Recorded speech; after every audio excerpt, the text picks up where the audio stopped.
La primera vez que escuché hablar de la catedral tenía apenas 16 años. Los periódicos de la época mostraban titulares contradictorios. Pablo Escobar se entrega a la justicia. La prisión que parece un palacio. El capo más peligroso. Tras las rejas. Pero la verdad, como descubriría años más tarde, era mucho más siniestra. Mi nombre es Mateo Cárdenas, periodista de investigación en Bogotá. Años después de la caída de Escobar, seguía obsesionado con su figura. No por admiración, sino por la manera en que había convertido a Colombia en un tablero de sangre y miedo. Entre todas las historias que rodeaban su nombre, había una que siempre destacaba. La catedral, la cárcel que construyó para sí mismo. Según los informes oficiales, aquella prisión en lo alto de la colina de Envigado era un lugar de reclusión. Pero cualquiera que escuchara a los habitantes de los alrededores sabía otra cosa. Algunos afirmaban que, de noche, se escuchaban gritos desgarradores que no podían pertenecer a ningún vivo.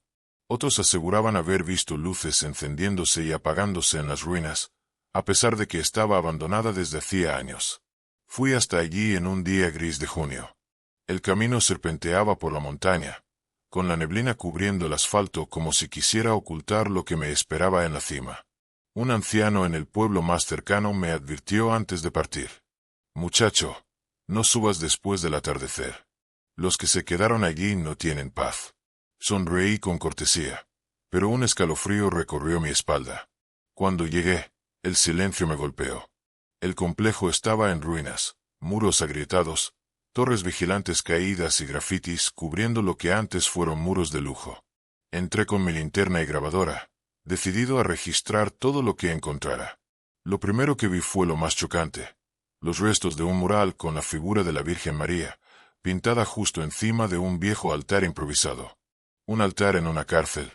Los guardias que alguna vez estuvieron allí seguramente sabían lo que sucedía. Encendí la grabadora. Diario de campo, día 1. Estoy en el interior de la catedral. El aire es espeso, como si el tiempo se hubiera detenido. Algo no encaja en este lugar. Avancé por un pasillo angosto. Mis pasos resonaban como ecos interminables. A cada lado, las habitaciones que alguna vez fueron celdas mostraban restos de colchones, botellas de licor y hasta fichas de casino. No era una prisión. Era un refugio del poder, un reino oscuro disfrazado de castigo. De pronto, escuché algo. Un golpe seco, como una puerta que se cerraba sola en la distancia. Apagué la linterna, conteniendo la respiración. El eco continuó. Un van, que parecía moverse más cerca. Debe ser el viento, pensé, pero en mi interior sabía que no era así. Un olor metálico, fuerte, inundó mis fosas nasales. Era el mismo que había sentido antes en morgues y escenas del crimen. Sangre seca. Seguí avanzando, y cuando giré en la esquina final del pasillo, lo vi. En la pared, escrito con algo oscuro y reseco, una frase. Aquí nadie estuvo preso. Aquí reinó el infierno. La grabadora tembló en mi mano. Y yo, sin quererlo, entendí que mi investigación apenas comenzaba. El eco de mis propios pasos parecía burlarse de mí mientras avanzaba por el pasillo. La frase pintada en la pared seguía clavada en mi mente. Aquí nadie estuvo preso. Aquí reinó el infierno. Miré alrededor con mayor atención. Las paredes mostraban restos de ganchos oxidados incrustados en el cemento. No eran para colgar ropa. No, eran demasiado resistentes, demasiado estratégicos. Una conclusión me golpeó de inmediato. Aquellos muros habían sido testigos de torturas. Recordé lo que me habían contado en Bogotá. Según los registros oficiales, Escobar había asesinado dentro de la catedral a 2 de sus hombres de confianza, Moncada y Galeano, porque sospechaba que lo habían traicionado. Pero la historia oficial omitía los detalles. Nadie decía qué pasó con los cuerpos. Nadie hablaba de los gritos. Me adentré en una habitación más amplia, que alguna vez había sido el salón principal. La cúpula tenía grietas por donde se colaba la luz mortecina de la tarde. En el centro había una mesa de billar destrozada, cubierta de polvo y telarañas. Pero lo que más me perturbó fue un agujero enorme en el suelo, rodeado de maderas podridas. Me acerqué. El aire que salía de aquel boquete era húmedo y frío, con un olor rancio, como a tierra removida y carne olvidada. Encendí la linterna y apunté hacia abajo. Escalones improvisados descendían hacia una especie de sótano. Diario de campo, murmuré con la grabadora encendida. He encontrado lo que parece un túnel subterráneo bajo el salón principal. No hay registros de esto en los planos oficiales. El descenso fue lento. Mis botas crujían contra la madera podrida, temiendo que en cualquier momento colapsara. El túnel era estrecho, las paredes de piedra rezumaban humedad, y la linterna apenas alcanzaba a iluminar unos metros adelante. Fue entonces cuando escuché algo. Un murmullo bajo, casi imperceptible, como voces lejanas que se superponían.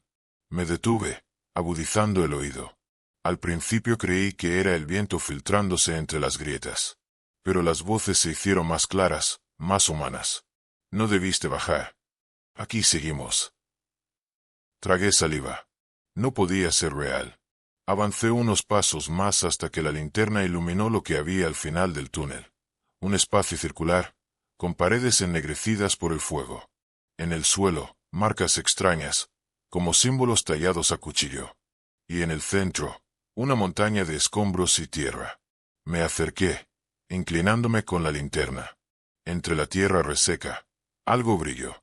Era metálico. Escarbé con la mano y saqué un objeto pequeño. Un reloj de pulsera, corroído por la humedad, pero aún reconocible. Y allí, junto al reloj, apareció un cráneo humano, medio enterrado en la tierra. Me levanté de golpe, jadeando.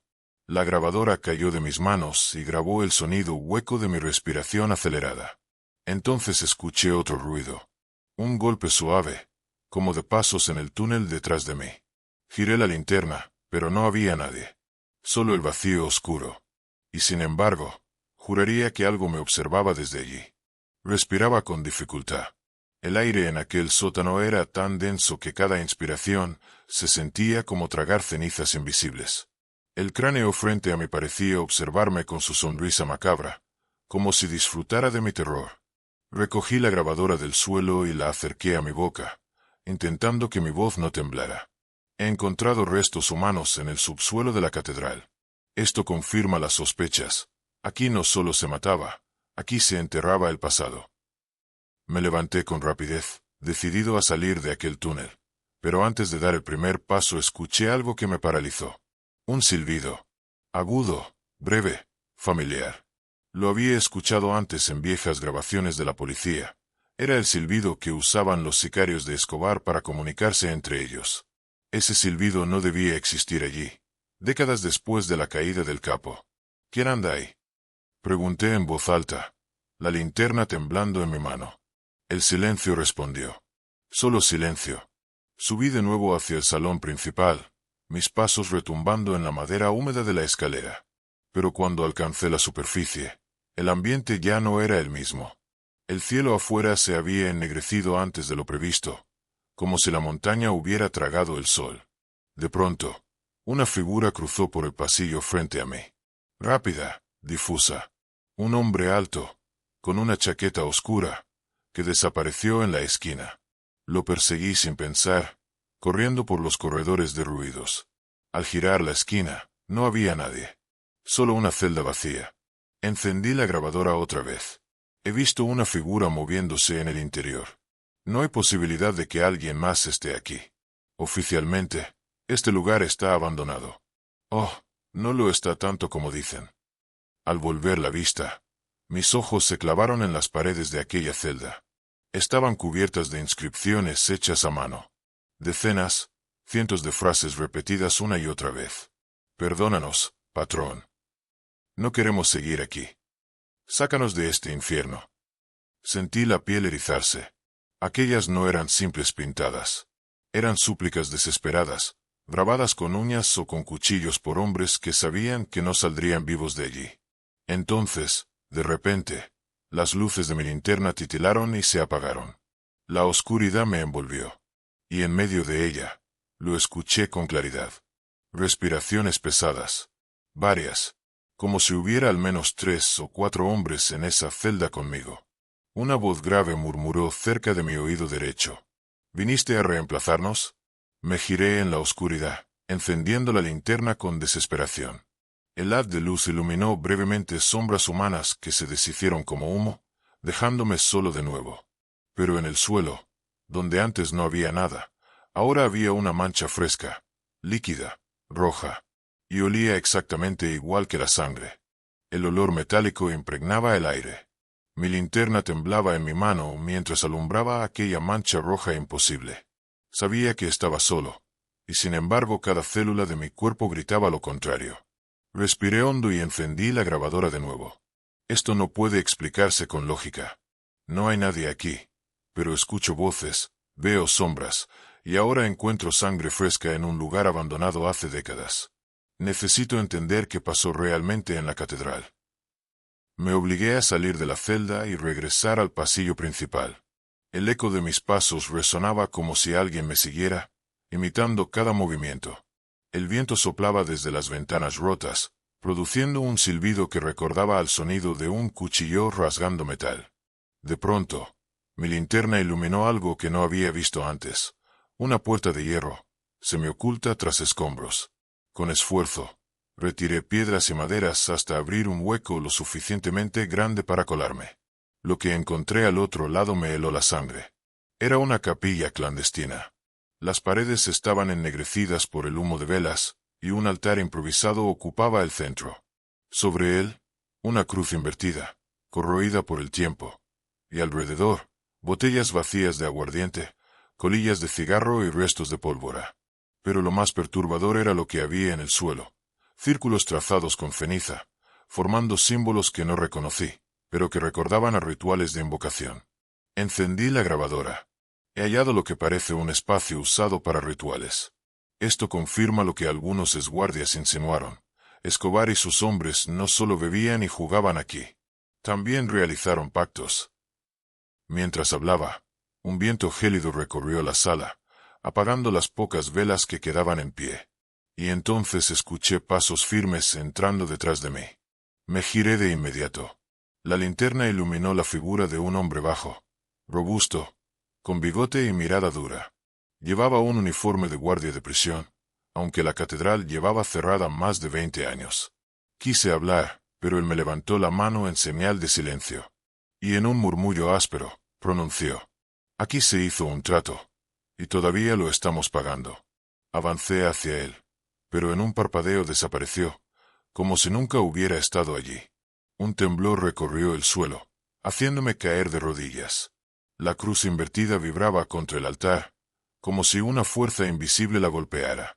De repente, todas las paredes parecieron gemir al unísono, soltando crujidos como gritos sofocados. Corrí hacia la salida, pero antes de alcanzar el pasillo principal escuché la grabadora reproducir una voz que no era la mía. «Mateo, no escaparás tan fácil». La dejé caer al suelo, y comprendí que la catedral no era solo una prisión. Había sido un templo. Un lugar de poder donde Escobar selló un pacto tan oscuro que aún hoy mantenía prisioneras las almas de quienes lo sirvieron. No sabía si estaba soñando o delirando. El aire se volvió denso, casi irrespirable, y cada sombra que proyectaba mi linterna parecía moverse por sí sola. Me obligué a regresar al pasillo principal, aunque mis piernas temblaban como si cargaran plomo. El eco de mis pasos seguía multiplicándose en direcciones imposibles, como si alguien, o varios, me rodeara en todo momento. Fue entonces cuando escuché por primera vez la voz. Una voz grave, ronca, inconfundible. ¿Sabes quién manda aquí? Se me erizó la piel. Reconocí esa entonación. La había escuchado en grabaciones antiguas, en documentales, en archivos policiales. Era él. Era Pablo Escobar. Encendí la grabadora con manos temblorosas. Estoy oyendo la voz de Escobar, aunque murió en 1993. No puede ser real. La carcajada retumbó en los muros como un disparo. Muerte. Nadie mata al patrón. Nadie. Retrocedí hasta chocar con una pared húmeda. Allí descubrí un grafiti cubierto de polvo y moho. Pasé la mano y logré distinguir una frase escrita en rojo, casi borrada por el tiempo. Aquí el patrón vive para siempre. Un frío insoportable recorrió mi espalda. La linterna parpadeó. En ese instante, las sombras del pasillo se transformaron. Vi siluetas de hombres armados, de guardias que caían al suelo, de cuerpos amontonados. Una masacre repetida en bucle silencioso. Y entre todas esas visiones, apareció de nuevo su figura. No era carne ni espíritu. Era algo intermedio, una presencia moldeada por la memoria y el terror. Su rostro se dibujaba con claridad, sus ojos oscuros parecían taladrar mi mente. Nadie escapa de mi cárcel, periodista. Ni los muertos, ni los vivos. El eco de la frase me reventó los tímpanos. Sentí un calor insoportable en la piel, como si estuviera demasiado cerca de un fuego invisible. De pronto, un sonido metálico resonó a mi lado. Al girar, vi que las puertas de las celdas comenzaban a cerrarse una tras otra, golpeando con violencia, hasta dejarme atrapado en la oscuridad. Mi respiración se aceleró.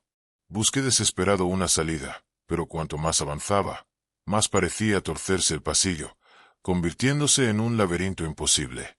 Y entonces, al fondo, un resplandor rojizo iluminó lo que parecía un patio interior. Avancé hacia él sin pensarlo, guiado por la esperanza de escapar. Pero lo que encontré fue peor que cualquier celda. Había un círculo de hombres encapuchados, figuras desdibujadas, que murmuraban palabras ininteligibles. En el centro, sobre una mesa de piedra, descansaba una caja metálica cubierta de símbolos. Las voces repetían una sola palabra, una y otra vez. Patrón, patrón, patrón. El suelo vibró bajo mis pies. La caja comenzó a abrirse lentamente, y de su interior emergió un humo espeso, negro, que tomó la forma de un rostro sonriente. La voz volvió a llenar el aire. Bienvenido a mi reino. El humo negro se extendió por el patio como una tormenta viva. Las figuras encapuchadas desaparecieron de golpe, absorbidas por la neblina. Yo intentaba retroceder, pero el suelo comenzó a moverse bajo mis pies. El piso de piedra se quebró en líneas rectas, como si una mano invisible dibujara un laberinto a mi alrededor. Los muros crecieron rápidamente, altos, imposibles de escalar. El eco metálico de puertas cerrándose volvió a sonar, sellando cualquier salida. Ahora estaba dentro de otro tipo de prisión. No una hecha por arquitectos, sino por algo mucho más oscuro. Avancé con la linterna temblando en mi mano. Cada esquina parecía igual. Cada pasillo repetía la misma imagen de paredes húmedas, con manchas rojas que se asemejaban demasiado a sangre. Y en cada vuelta del camino, escuchaba los mismos susurros. Patrón, patrón, patrón. Sentía que alguien respiraba detrás de mí. Pero cuando giraba, no había nada. Solo la neblina densa y una sensación creciente de asfixia. De repente, escuché pasos apresurados al otro lado del muro. Voces, gritos ahogados. Mi instinto periodístico me obligó a acercarme, y pegué la oreja contra la piedra. No, por favor, no. Chilló alguien. Un disparo seco lo silenció de inmediato. Salté hacia atrás con el corazón en la garganta. Aquello no podía estar sucediendo en el presente. Era imposible. Pero el olor a pólvora fresca me decía lo contrario. Seguí avanzando, tratando de ignorar los gritos que resonaban desde todas las direcciones. A veces eran hombres pidiendo piedad, otras veces mujeres sollozando, y en algunos momentos, risas. Risas graves, fuertes, que retumbaban en todo el laberinto. El camino me llevó hasta una cámara circular. Allí, las paredes estaban cubiertas de fotografías antiguas, rostros de hombres jóvenes, sonrientes, posando con armas y fajos de dinero. Reconocí a varios sicarios del cartel de Medellín. Pero algo estaba mal. Sus ojos se movían. Me seguían. Retrocedí aterrado. Y en ese momento las fotos comenzaron a despegarse de la pared, flotando en el aire. Una a una, caían al suelo y se incendiaban solas, hasta que la sala quedó iluminada solo por llamas azules. En medio de aquel fuego, vi una figura. Era él de nuevo. Pablo Escobar, con su bigote, su mirada dura, vestido con una chaqueta clara. Pero no era un hombre de carne. Era una sombra ardiente, moldeada por el humo y el fuego. ¿Quieres mi historia?, me dijo con voz retumbante. Entonces vivirás lo que ellos vivieron. El suelo se abrió bajo mis pies, y caí en un abismo de gritos y disparos. El laberinto desapareció. El aire se llenó de pólvora, de caos, de muerte. Estaba atrapado en una pesadilla que no me pertenecía, pero que parecía diseñada para mí. Y lo peor era que algo me decía que, para salir, debía enfrentar al patrón cara a cara. Desperté con la sensación de haber chocado contra el suelo, pero al abrir los ojos no había sangre ni fuego, solo un pasillo estrecho, iluminado por una luz mortecina que goteaba de una bombilla desnuda. El silencio era espeso, como si la prisión entera contuviera la respiración. El aire olía a humedad y óxido, mezclado con algo más fuerte, un hedor a carne podrida que se filtraba por las grietas. Tragué saliva y avancé lentamente, con el corazón martillando en el pecho. Al final del pasillo, una puerta metálica oxidada se distinguía bajo un número pintado a mano. Celda 13. La pintura estaba descascarada, como si alguien hubiese intentado borrarla miles de veces, pero siempre reaparecía. Toqué la manija. Estaba fría, demasiado fría para un lugar cerrado.